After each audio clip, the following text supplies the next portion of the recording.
नमस्ते विद्यार्थी मित्रों, आप सभी का हिंदी की छठी कक्षा में स्वागत है। आज हम अपने पाठ्य पुस्तक के तीसरे पाठ का यानी कि उपहार नाम की कहानी का अध्ययन करने जा रहे हैं। प्रस्तुत कहानी में हमें बताया गया है कि आपको एक आध लक्ष्य अगर प्राप्त करना है तो उस लक्ष्य को प्राप्त करने के लिए आपके पास रुचि और लगन होना आवश्यक है, और यही इस कहानी के माध्यम से आज हम देखेंगे। उससे पहले यहाँ पर हमें एक बताया गया है, एक स्वाध्याय है छोटा सा, कि जैसे कि नाम हमारे, यहाँ पर प्रश्न है कि चित्र पहचान कर शब्द लिखिए। जैसे कि हमें एक चित्र दिखाई दे रहे हैं और उसमें के नाम हमें लिखने हैं। पहला चित्र जो हमें दिखाई देते हैं इसे क्या कहते हैं? हाँ, तो इसे क्या कहा जाता है? घर। अब दूसरा चित्र, ये दूसरा चित्र किसका होगा? ठीक है, बिल्कुल सही। तो यह नदी का चित्र है। तीसरा चित्र, इस फल को क्या कहते हैं? आप सभी जानते हैं इस फल को। इस फल को अमरूद कहा जाता है। अगला पर्वत, उसके बाद बोरी इसे कहा जाता है हिंदी में। उसके बाद चाबियाँ या चाबियों का गुच्छा हम कह सकते हैं। अगला चित्र, इसे क्या कहा जाता है? तो इसे भीड़ कहा जाता है। एक साथ जब लोग जमा होते हैं तो उसे भीड़ कहा जाता है। उसके बाद गिलास, उसके बाद वृद्ध व्यक्ति, और अंतिम का चित्र आप सभी को प्रिय होती है ऐसी कौन होती है? मिठाई। बिल्कुल सही। तो इस तरीके से आपको क्या करना है, यहाँ पर नाम जो है नाम इनके लिखने हैं जैसे हमने बताया है। ठीक है, हम कहानी की ओर आते हैं। एक गांव में ऋत्विक नाम का लड़का था। वह बहुत ही गरीब था। गांव के पास पुस्तक मेला लगा था। उसने माँ से कहा, मैं भी मेला देखने जाऊंगा। उसकी माँ बोली, देखो घर में कोई बड़ा नहीं है, तुम अकेले कैसे इतनी दूर जाओगे? बेटा, मेला देखने की जिद छोड़ दो, चलो दूध पी लो। अपनी माँ की बात सुनकर ऋत्विक उदास हो गया और एक पेड़ के नीचे जा बैठा। इस कहानी में ऋत्विक नाम का लड़का है जो इस कहानी का मुख्य पात्र है। अब ऋत्विक जो है वो बहुत ही अच्छा लड़का है आपकी तरह, और वो बहुत ही गरीब है। वो लड़का कैसा है? तो गरीब है। और उसके गांव में क्या लगा है कि पुस्तक मेला लगा है। अब पुस्तक मेला यानी कि क्या, कि जैसे हम एकाध गांव में मेले में जाते हैं जहाँ पर ढेर सारे खिलौनों की दुकानें होती है, खाने की दुकानें होती है, उसी प्रकार पुस्तक मेले में ढेर सारी कई तरीके की पुस्तकें एक साथ बेचने के लिए रखी जाती है। और ऋत्विक ऐसे मेले में जाना चाहता है। उसने अपनी माँ से कहा था कि मैं क्या करना चाहता हूँ, तो मेला देखने जाना चाहता हूँ। लेकिन उसकी माँ जो है, माँ क्या करती है, उसे मना कर देती है कि तुम जो हो मेला देखने नहीं जा सकते। अब क्यों नहीं जा सकता मेला देखने ऋत्विक? क्योंकि मेला कहाँ लगा है? तो बहुत ही दूर यह मेला लगा है और तुम अकेले यहाँ मेला देखने नहीं जा सकते। इसलिए ऋत्विक की माँ जो है वो ऋत्विक से कहती है कि तुम इतनी दूर नहीं जाओगे, तुम मेला देखने की जिद क्या करो, छोड़ दो और आकर क्या करो, दूध जो है वो दूध पी लो। अपनी माँ की बात सुनकर ऋत्विक बहुत ही उदास हो जाता है और एक पेड़ के नीचे जाकर वह क्या करता है, बैठ जाता है। आगे देखते हैं हम। अचानक उसकी दृष्टि दूर पेड़ों के पीछे गई जहाँ बहुत ही तेज रोशनी थी। वह उठकर वहाँ गया। वहाँ सुनहरे पंखों वाली परी खड़ी थी। ऋत्विक ने हैरान होकर उस परी से पूछा, तुम कौन हो? वह बोली, मैं परी हूँ, लेकिन तुम यहाँ उदास क्यों बैठे हो? ऋत्विक जो है वो ऋत्विक क्या हो गया था, उदास हुआ था, और वह उदास होने के कारण एक पेड़ के नीचे जाकर बैठता है। वहाँ पर अचानक से तेज रोशनी होती है और उस रोशनी को देखने के लिए जब ऋत्विक वहाँ जाता है तो उसे एक सुनहरे पंखों वाली परी दिखाई देती है। ऋत्विक हैरान हो जाता है कि ये अचानक क्या हो रहा है, और जब वो उस सुनहरे पंखों वाली परी को देखता है तो वह उससे प्रश्न पूछता है कि तुम कौन हो? परी कहते हैं कि मैं तो परी हूँ, लेकिन तुम यहाँ पर उदास क्यों बैठे हो? हम आगे देखते हैं। परी का प्रश्न सुनकर ऋत्विक की आंखों में आंसू आ गए। वह बोला, मैं अपने दोस्तों के साथ पुस्तक मेला देखना और खरीदना चाहता था। यह कहकर ऋत्विक खामोश हो गया। तब परी बोली, इसमें दुख की क्या बात है? यह समझ लो, तुम्हारी मदद करने के लिए ही मैं आई हूँ। ऐसा तभी करूँगी जब तुम मेरी परीक्षा में उत्तीर्ण हो जाओगे।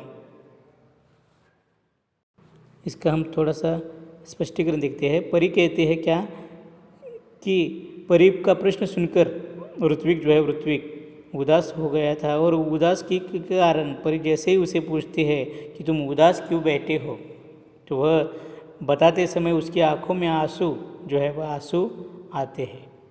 वह कहता है कि मैं अपने दोस्तों के साथ पुस्तक मेला देखना और पुस्तकें खरीदना चाहता था, लेकिन इतने में ही ऋत्विक आगे कुछ बताने से पहले ही वह क्या होता है, खामोश हो जाता है। तब परी कहती है क्या कि इसमें दुख की क्या बात है? यह समझ लो कि मैं तुम्हारी मदद करने के लिए ही यहाँ पर आई हूँ, लेकिन उसके लिए तुम्हें क्या करना होगा कि मेरी परीक्षा में उत्तीर्ण होना होगा। ऋत्विक आगे कहता है, कौन सी परीक्षा है? ऋत्विक ने प्रश्न पूछा। परी ने कहा, बता दिया तो परीक्षा कैसी? ठीक है, ऐसा कहकर ऋत्विक वहाँ से चला गया। अभी वह कुछ दूर ही गया था कि उसे रास्ते में एक गिरी हुई एक पोटली मिली।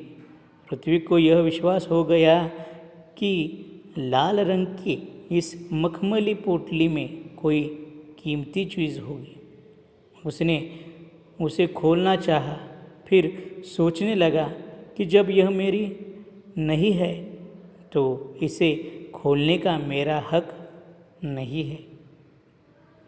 ऋत्विक ने पोटली नहीं खोली, तभी किसी की आवाज़ उसके कानों में पड़ी, बेटा, मेरी पोटली गिर गई है रास्ते में, क्या तुमने देखी है? ऋत्विक परी की शर्त सुनकर कहता है, क्या कहता है कि तुम मेरी कैसी परीक्षा लेना चाहती हो? तो परी कहती है कि अगर मैं अभी परीक्षा क्या है, कैसी है बताऊंगी तो वह परीक्षा नहीं रहेगी। तो ठीक है, ऋत्विक कहता है कि ठीक है, आप मुझे न बताइए। ऐसा कहकर वहाँ से ऋत्विक जो है वो ऋत्विक चला गया। अभी वह कुछ दूर ही गया था कि अचानक उसे एक रास्ते में क्या दिखाई देता है कि एक पोटली दिखाई देती है। अब पोटली यानी कि क्या? पोटली यानी कि थैली। और वह किस रंग की है? तो वह पोटली जो है वह लाल रंग की है, और साथ साथ कैसे है? तो वह मखमली भी है। पोटली का रंग लाल है और साथ ही साथ वह कैसी दिखाई है? तो मखमली ऐसी पोटली है।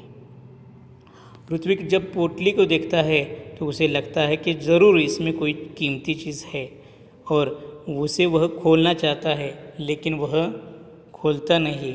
क्यों नहीं खोलता? तो वह उसका अंदर से उसे या मन की से उसे आवाज़ आती है कि अगर यह पोटली मेरी है ही नहीं तो इसे मैं खोल नहीं सकता, इसे खोलने का हक मुझे बिल्कुल भी नहीं है। और ये ऐसा सोच ही रहा था ऋत्विक कि अचानक उसके कानों पर एक आवाज़ जो है वह आवाज़ सुनाई पड़ती है। वह आवाज़ थी क्या कि एक राहगीर वहाँ से गुजर रहा था। राहगीर यानी कि यात्री जैसे कि हम कह सकते हैं उसे।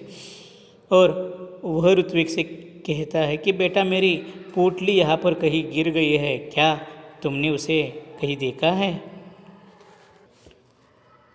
आगे हम देखते हैं, ऋत्विक ने पूछा किस रंग की थी? लाल रंग की, राहगीर ने बताया। और कोई पहचान बताओ, ऋत्विक ने राहगीर से कहा। तो राहगीर कहता है उस पर एक परी का सुनहरे रंग में चित्र बना है। राहगीर का जवाब था यह। ऋत्विक ने अपनी थैली से जब वह पोटली निकाली तो उस पर छिपा परी का चित्र चमकने लगा। ऋत्विक ने वह पोटली राहगीर को दे दी। राहगीर ऋत्विक से जैसे ही पूछता है कि क्या तुमने मेरी पोटली यहाँ कहीं गिरी हुई देखी है? तो ऋत्विक जो है वो ऋत्विक उसे पूछता है कि किस रंग की थी? तो राहगीर कहता है कि उसका रंग कैसा था? तो लाल था। ऋत्विक फिर से उसे पूछता है कि क्या कोई ऐसी बात है जो उस पोटली को दर्शा सकती है सही? तो राहगीर कहता है कि हाँ ज़रूर, उस पोटली पर क्या है कि सुनहरे पंखों वाले परी का चित्र बना है।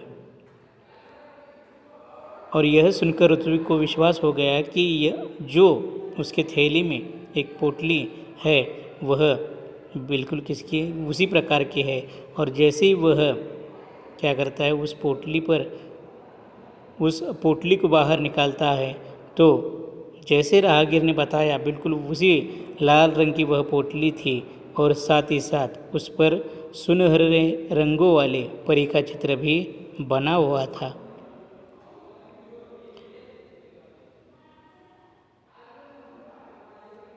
और इस कारण ऋत्विक ने वह पोटली जो है पोटली राहगीर को हाथ में थमा दी।